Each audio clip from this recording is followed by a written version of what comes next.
Hello friends, আসসালামু আলাইকুম। কেমন আছেন সবাই? আশা করি সবাই ভালো আছেন। আমিও আলহামদুলিল্লাহ আপনাদের দোয়ায় অনেক ভালো আছি। আপনারা জানেন আমার ভ্যাকেশন চলতেছে, যার জন্য আজকে সকালে যাচ্ছি আবারও খেলতে। যদিও আজকের খেলাটা আফতাবনগর না, আজকের খেলা হচ্ছে আমাদের ১০০ ফিট, যেটা হচ্ছে নতুন বাজার ভাটারার ভিতরের এলাকা। আপনারা দেখবেন যে যাওয়াটা একটু দূরে হয়ে যায় আমাদের জন্য। আর মানে রাস্তাটা এতটা ইজি রাস্তা না, যার জন্য যাওয়াটা একটু কষ্ট। তারপরও যাইতে তো হবেই, কারণ হচ্ছে আমাদের খেলা যেহেতু ওখানে যাইতে হবে, সেটা হচ্ছে বড় কথা। আমরা রোডের পাশে দাঁড়িয়ে অনন্তের জন্য ওয়েট করতেছিলাম, কারণ সে আজকে সবচেয়ে বেশি লেট ঘুম থেকে উঠতে, কারণ সকালবেলা যেহেতু বৃষ্টি হয়েছে ঘুমটা ভালো হয়ে গেছে।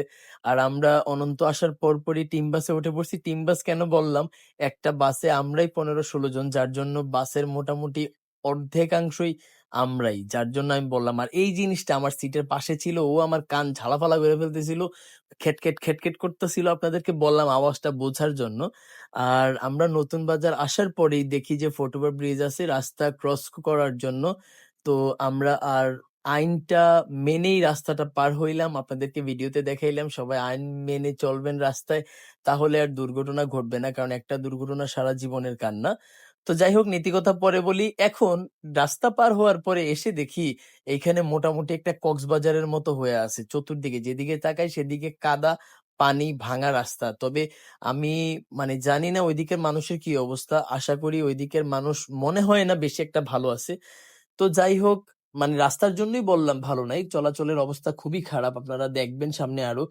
তো যাই হোক, আমরা এখন ওখান থেকে লেগুনাই করে যাইতে হবে, কারণ হচ্ছে একটু ভিতরের এলাকা, যার জন্য অন্য কোনো বাহন নাই। যদিও অটো আছে, অটোতে উঠলে সমস্যা আছে, অটো রিক্সা আবার এই জায়গাটাতে উল্টে যাইতে পারে, যার জন্য আমরা অটো রিক্সায় উঠি নাই। আমরা সাথে সাথে লেগুনায় উঠে গেছি, আর একটা লেগুনা পুরা মাশাল্লাহ আমরাই একদম রিজার্ভ নিয়ে নিছি। লেগুনা থেকে নামার পর বেশ অনেকখানি রাস্তা হেঁটে যাইতে হয়, তবে হাঁটতে হইলেও খুবই ভালো লাগছে আজকে সকালের হাঁটাটা। কারণ হচ্ছে এলাকাটা আপনারা দেখতেছেন, মানে অসম্ভব সুন্দর। যদিও বসুন্ধরার ভিতরের সাইডে এটা, আপনারা আবার ভাববেন না যে বসুন্ধরার ফ্রন্ট সাইড। এটা হচ্ছে বসুন্ধরার যমুনা ফিউচার পার্কের পিছনের সাইডের, একদম পিছনের সাইডের এরিয়া। তো যাই হোক, মাঠে যাওয়ার পরে অপোনেন্টের ক্যাপ্টেন আমাদের ছোট ভাই হিমেলের সাথে টস করে, হিমেলকে আজকে টসে পাঠাই এবং সে টস জিতে এসে আমরা সিদ্ধান্ত নেই ব্যাটিং এর। কারণ হচ্ছে আমাদের ব্যাটিং লাইন আপ আজকে খুবই ভালো, আলহামদুলিল্লাহ খুবই স্ট্রং ব্যাটিং লাইন আপ ছিল, এবং সেই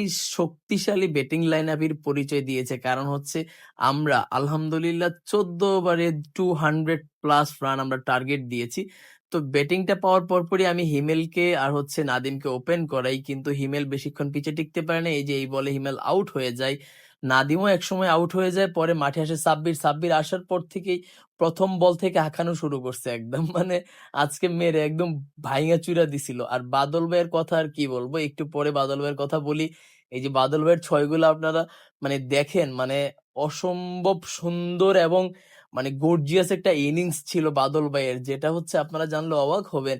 আজকে ৩২ বলে ১০০ রান বাদল ভাই করছে। এই হচ্ছে আমি উইকেট যাওয়ার পরে আমি বাদল ভাইয়ের সাথে বড় একটা পার্টনারশিপ করি। আমার ছয়ের ভিডিওগুলা নাই, যে কয়েকটাই ছয় মারছি একটা ছয়ের ভিডিও এখানে দিয়েছি। আর হচ্ছে বাদল ভাইয়ের সাথে আমার পার্টনারশিপেরটা তো আছে। জয়ও খুব ভালো ব্যাট চালাইছে আজকে বাদল ভাই। এই যে এই হচ্ছে বাদল ভাইয়ের সেলিব্রেশন, 100 সেলিব্রেশন। সে আজকে ১০০ করতে পারছে, আমাদের রামপুরা লায়ন্সের জন্য অনেক খুশির একটা সংবাদ এটা। তো পরবর্তী সময়ে যখন আমরা বোলিং এ আসি, এত বড় স্কোর, এই উইকেটটা ছিল ইম্পর্টেন্ট। অনন্তর বলে নাদিম খুব ভালো একটা ক্যাচ ধরেছে, আর এই বলে আমি একটা উইকেট পাই। আমার বলে সানি ক্যাচটা গ্রিপ করেছিল। তো ম্যাচটা আমরা খুব ইজিলি জিতে যাই, কারণ হচ্ছে আমাদের রানের টার্গেটটা ছিল অনেক বেশি। বাদল ভাই অনেক খুশি, বাদল ভাই না প্রত্যেকটা প্লেয়ার অনেক বেশি খুশি ছিল। কারণটা হচ্ছে বাদল ভাই একে তো সেঞ্চুরি করছে, আরেক হচ্ছে টিম জিতছে, এত বড় একটা স্কোর টার্গেট করে দিতে পারছি আমরা। তো সব মিলে আমরা আলহামদুলিল্লাহ, এখন হচ্ছে বাসায় যাওয়ার পালা। তো যাই হোক, এই ভাঙা রাস্তা দিয়েই আমরা আবার বাসার পথে রওনা দেই। আবার সেই বাসে উঠি, আবারও সেই রাইদা বাসে উঠি আমরা, যেহেতু রাইদা বাস সবার আগে আসে। তো এলাকায় আসার পরপরই সাথে সাথে আমরা সবাই নাস্তা করতে বসে গেছি, ভরপুর নাস্তা করেছি। আর যেই কথা সেই কাজ, যদি আমাদের সাথে কেউ খেলতে চান আমাকে অবশ্যই কমেন্টে জানাবেন। আসসালামু আলাইকুম।